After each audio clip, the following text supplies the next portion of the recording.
Hello, it's great to see you again. Thanks for joining me. And this busy time of year, it'll be my pleasure to go through the details of how to put together a Christmas arrangement. We're going to put together an example of which I've already prepared, an all-round arrangement, which is an ideal centerpiece for your Christmas table. Also be handy, you could put it on a coffee table or even on a table as you come into the house as a welcoming item. I've prepared this in gold and reds for Christmas, with some lovely dark green foliage, but there's also lots of other ideas of colours that I'll go through with you later. So let's start and get on making this arrangement. We call it an all-round arrangement because it's designed for people to see it from any aspect. I've already prepared some oasis, which actually only needs to be soaked for the time it actually takes to soak up the water. The old product used to need to be soaked for probably half an hour, but that's not at all the case now. It's a new derived product and you just need to soak it for the time it takes to soak, and don't push it underwater because you can end up with air pockets in the foam, and that obviously will cause problems with your arrangements if you were to hit them when you're arranging. So I've got a ready-made container which really usefully holds the foam because it's got a sort of ledge in there and it won't fall out, which is a consideration if you're going to move pieces around. So I've started with that. I'm going to use my turntable because that gives us a useful position to see what we've done. And I'm going to start with some laurel leaves, which are from the garden. And my arrangement is going to be just around the size, just beyond the size of the turntable I've got here. So I'm going to use that as a bit of a guide. So cutting it at not at a straight angle, but across the piece of foliage, gives the plant a better chance of taking up more water. So just put the first one in there. And with the usual theory of making things, I suppose, odd numbers rather than even, I need to put 5 pieces of foliage in as my first guidelines. And that will make sure the eye doesn't really see a square shape, because if you were to put 4 in, it can often make the arrangement look square, which isn't my intention. If you wanted to make it square, of course you could do that, but we want this to be a circular arrangement because it's going on a circular table, so I'm trying to echo that shape. So that's my third piece.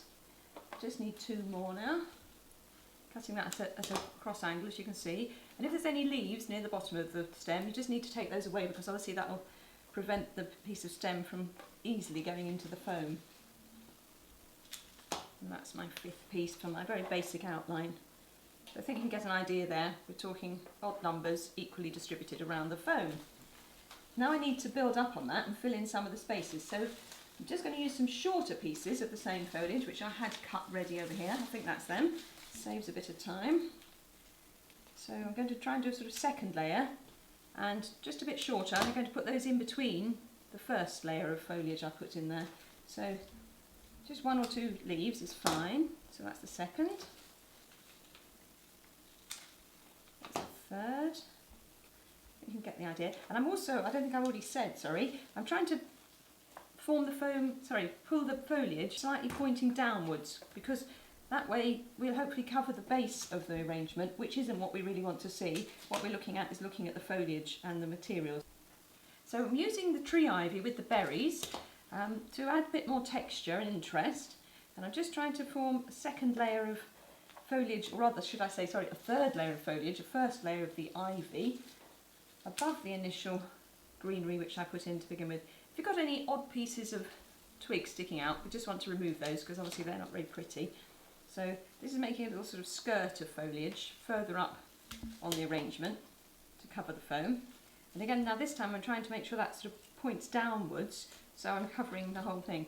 Now I want to get an idea of the height that I'm going to be working at. So I'm just going to put my rather nifty LED candle. That's useful because you can just push it on and it comes on.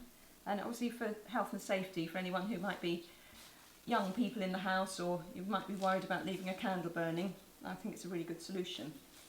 So now I've got that in place, I'm just going to add a few more pieces of the tree ivy that have got the berries on. And I want to fill in some of the spaces that are existing from the foliage I've already put in the arrangement. So a couple around that side, hopefully a couple more around the other. So 1 there. In fact, we obviously need to do 5, as I've already said. We need to make uneven numbers, so I've got 3, that's the 4th one, and one more piece. Oh, that's a great piece there. And one more piece which I think hopefully makes this quite Christmassy is I've got some fir tree, and when cutting that actually does release that lovely Christmassy ferny smell. So fir tree smell maybe.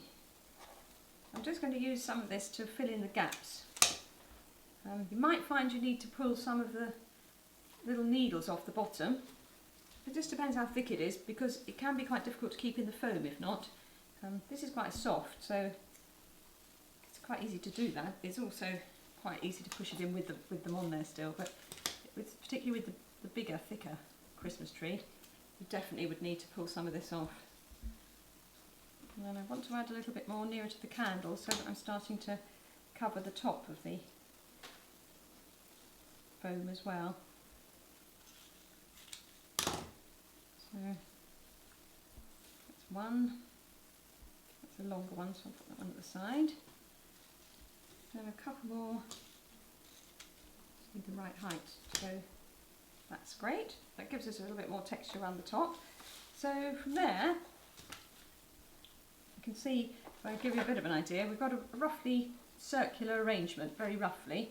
So you've got that feeling that it's hopefully the eye is going to see it as a circle and not as a square or a triangle or something else.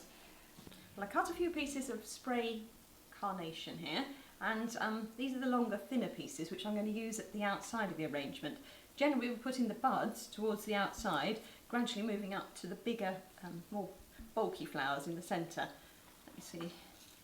So I'm going to try and use, although they've come out a little, they're still the relatively smaller flowers that I've got. So I've also got some red, so I can intersperse the red and the sort of salmony orange colour here, because I want a good mixture around the arrangement. Cut that down a little golden piece there.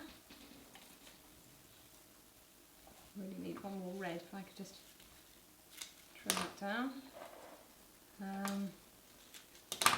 That red one in that side there. That's the start with that one. And then my focal flowers are red roses. As you can see at the moment, these are really quite tight, and I want them to come out in the next couple of days, so this is an ideal condition. But whereas we know the carnations and chrysanthemums last well, roses have a much shorter lifespan, and I want these to be ready and fully bloomed in a few days. So I'm putting them in the arrangement now so that they will come out in situ. And again, remembering to put them not quite at the same height, but roughly in a sort of circular arrangement as you go around the arrangement. So that's, and if you find you've got a little sort of where there's a joint, you need to cut just above that, because you can't push the joint pieces into the foam, I should say. So that's our focal flower, the red roses in the centre. And I'm going to use some spray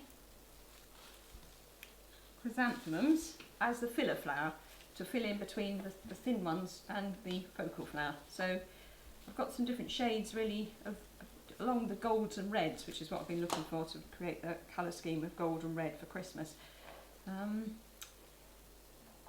just going to dot them around basically, because and with the yellow it's also good to keep the lighter colours, if we can, I think, to the edge.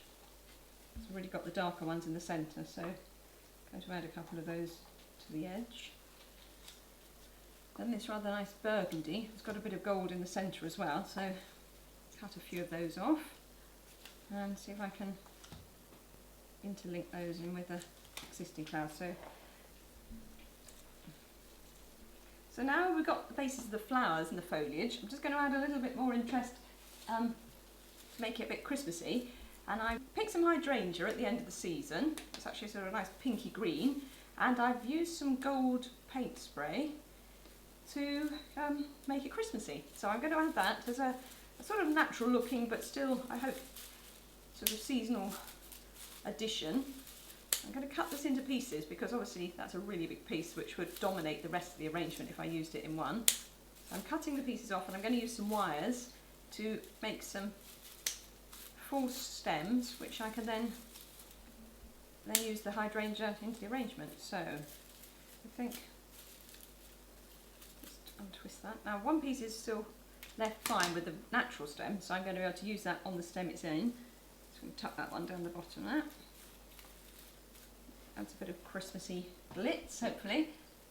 And I've got some fine rose wires here. I'm just going to add one or two sides. I think one's enough, so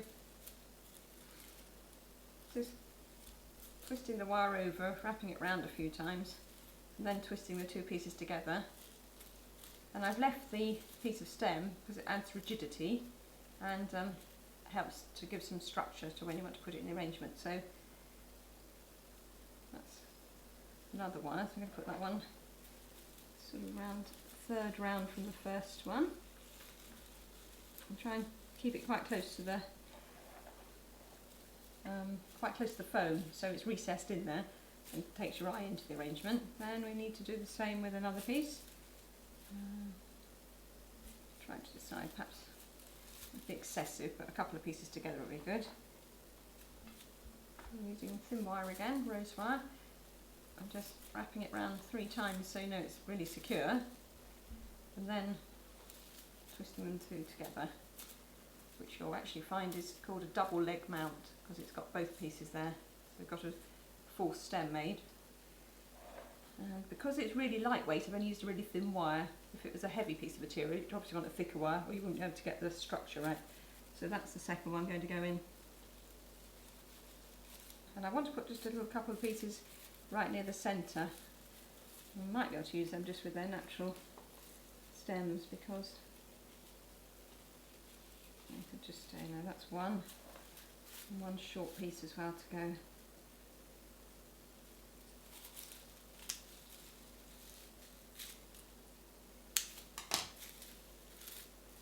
It's like plastic, but they are actually real leaves. So I'm just going to pop that one in as well.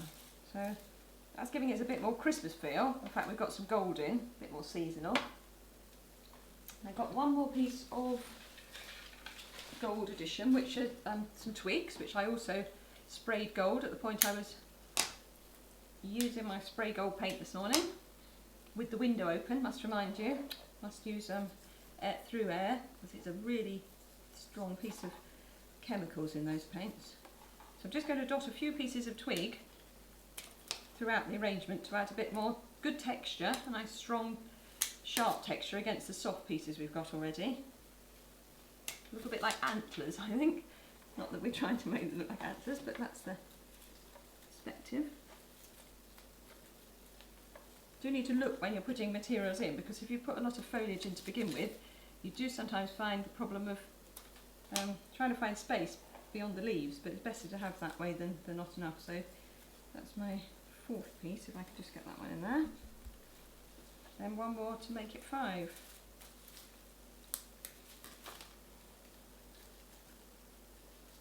That's that one done. And just a few seed heads that I've sprayed gold. So this was parsley. The seeds have fallen off. And that makes a really good sort of almost like a snowflake piece.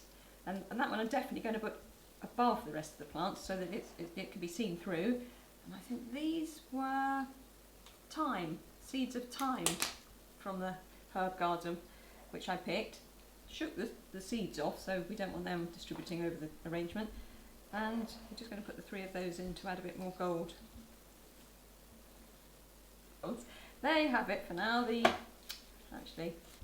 And there I'd like to show you a finished table centre all-round arrangement for Christmas with the gold and reds and a little bit of orange to jazz it up a bit. I hope you'll think that will cheer any Christmas scene. And when it's dark, of course, we put the light on and it's Christmas dinner.